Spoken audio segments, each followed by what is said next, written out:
guys, how are you doing? Now this is another video for you guys not to watch. Anyway, this video is pretty much just sharing with you things that you should never ever wear on an airplane. Like, never do it. Except someone give you money, like, oh, take this money and wear it on an airplane. Then that's the only time you should consider wearing certain things on an airplane. Why? For me, traveling is already hella stressful. You know, you're going from airports, checkpoints, sometimes national, you're going to immigration, you're doing this, you're doing that. So it's better to make your travel as easy as it can be, especially the parts that you can control, which is what you wear. At the end of this video, I'm gonna give you guys a gist of what happened to me one time on my trip because of literally not wearing the right thing. The first thing you should never ever wear on an airplane is a jumpsuit. I see people and immediately I see them, I'm like, oh great. Yeah, you want to look fly, you want to look hot. I mean, who knows, you might be your husband in an airport or an airplane. But you should never wear a jumpsuit. I know this one is pretty obvious, but in case you were wondering, what could it be? Here is why. It's a onesie. Like, you're going to pee, you know, you're going to want to pee at some point. You're going to eat, you're going to drink on the flight, especially if it's a long flight, and then you're going to need to pee. And every time you want to pee in that tiny restroom, except you fly first class, which most of us don't. I'm talking for the economy people, guys. I don't know about first class or business class people. You want to pee, and then you have to like struggle. You go there, you move your clothes. Sometimes other people have come and they've done their business, and then you know how you go into the airport, the airplane restroom, and you're trying not to touch the wall. I mean, I do it all the time. You're trying to take the tissue, you're trying not to touch the wall, you're trying to arc in a way that your bum doesn't touch. Then imagine doing all of that wearing a jumpsuit. You have to literally strip, exposing you to a world of bacteria just to pee and then wear it back. It's just, is it worth it? Ask yourself, like, looking hot in a bodysuit. Oh, I love jumpsuits as well, but is it really worth the stress? That's a question that you should really ask yourself. The next thing you should never wear are free-flowing dresses, like, oh, maxis, or maybe you're going to the Caribbean and from there you're going straight to the beach. I don't know why, because when you get off an airplane, it's good to at least go and rest. But never wear your vacation outfit for obvious reasons. If you're wearing a maxi dress, really nice, really flowing, really beautiful, everybody's admiring it, but you're going to be sat on a plane for hours, right? You're going to maybe have juice spilled on it. You're going to have a drink. Like, when you go, another one is the restroom, which is a very important part of airplanes, honestly. You go to the restroom and you try to pee, or maybe there's pee on the flight. I know this is disgusting, sorry, but sometimes people, you know, do their business and sometimes there's stuff on the floor. You have a maxi dress. Just picture that. And then your dress is either you have to hold it up or tight, or if you don't want to hold it up, it's on the floor and it's dragging with, you know, pee stains or all this kind of thing. In fact, with a maxi dress, you can't gently pee. You have to raise it up, maybe hang it on your neck, and then try to pee. Just picture all of this and tell me, is this something you want to do? I think not. Yeah. So maxi dress is no, never do it. The third outfit that you should never ever wear is really skimpy clothes. It doesn't make sense for all sorts of reasons. Now, you're going on an airplane, you're going to sit on a chair that has been previously, you know, occupied by somebody else. You don't know their skin history, you don't know their health history, and sometimes when these airplanes are clean, they're clean in such a hurry, they just, oh, wipe. Sometimes you go on board and you still see some stuff left behind, and then you carry your really short biker shorts or your really short skirt and sit on somebody's sweat, because whether you like it or not, sitting in an airplane, the leather seat and your body makes, you know, there will definitely be some fluid. You go and sit there and carry whatever else the person was using on your body and add on your own. That's one. Two, cold. Oh my god, most airplanes are cold, you know. It's because there are a lot of people in a small space. It's always very necessary for the airlines to have really cool airplanes, and that's why sometimes they give you duvet. Imagine just wearing this really skimpy clothes, no cover up, nothing, unless they go down punish you that day.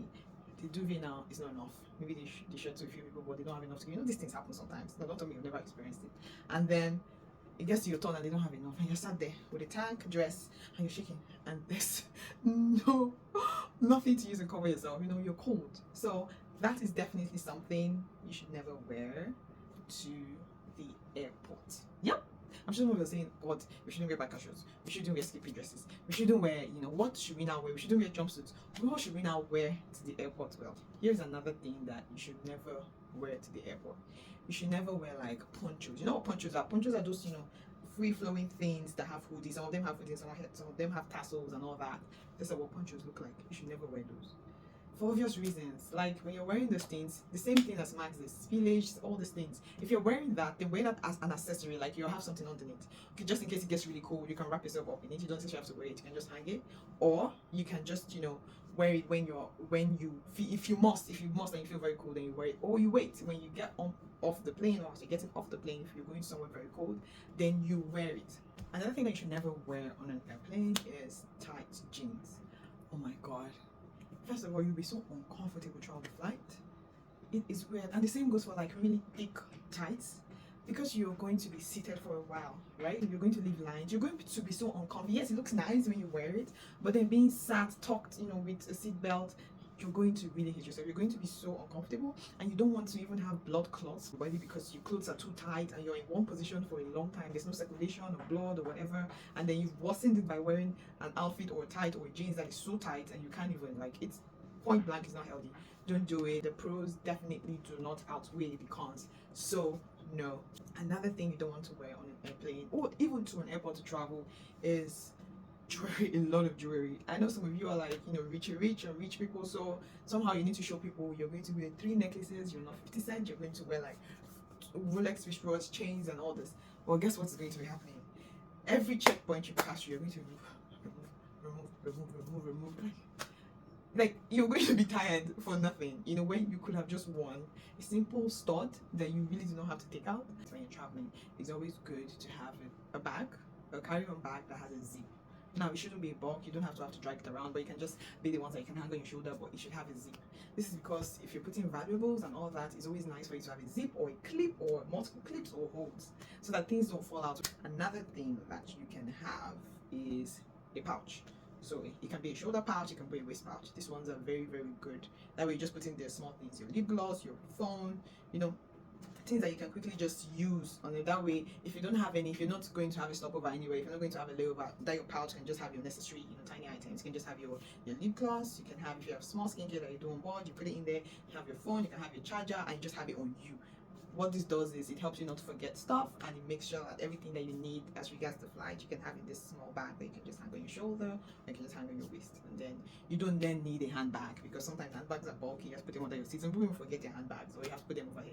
But if you have the small waist pouch, it can be on you throughout the flight. You can just have it beside you and all that, and make your flight very easy and convenient. So the story I was going to tell you guys. Some time ago I was traveling, right? And I wore this really, really nice, flowy pants and a crop top, and I looked sweet, if I must say so myself, right? And then, but it was flowy, it was like covering my shoe and all that. And then I see a wall, everybody's looking at me, I'm feeling extra fly, I sit down and everything's nice. And then my stomach started feeling funny. I'd had some yogurt and some ice cream the day before, so I think that really affected me. And it didn't start before I boarded. So if it started before I boarded, I would have, taken drugs or something, but it didn't. And up until today, because of that incident, I still carry like certain stomach meds in my bag when I travel. And I needed to use the restroom. I mean, what even saved me was that the pants had just elastic and a rope, so I didn't need to unzip and all. But it was such a struggle for me going to use the restroom, and especially as I had to be there for a minute because I now had a run stomach. It was just a very terrible experience. I had to take everything off because it was so flowy. I couldn't fold. All those like palazzo pants, you can't really fold it because they don't sit in. They would definitely fall off. So I couldn't fold it. I tried to fold it, it kept dropping, and it was towards the end of the flight when everybody had done their business, so the restroom wasn't exactly clean. One of these tips: if you need to pee or do anything, immediately the seatbelt sign goes off. Or never go do anything towards the end of the flight because everybody has done their business, and that's when the restroom is really in disarray, right? So anyway, like I was saying, I couldn't fold up because it kept falling off. So what I had to do was I now had to remove it. I removed it. I made that tiny space. So I was being careful, bending, removing, and then folding, and then hanging on I now tied it on my shoulder to be able to. This is so embarrassing. I tied it on my shoulder to be able to do my business, and then finished, and it was time to wear again. And even with all my carefulness, I still had some spillage at the end of my pants because wearing it, I had to also wash my hands. I couldn't hold and wash, so it was a mess. So bearing that in mind, can you see the picture of what I went through? You shouldn't, be like me. Just don't wear any of these I've mentioned in this video, and you definitely will have a good, easy flight.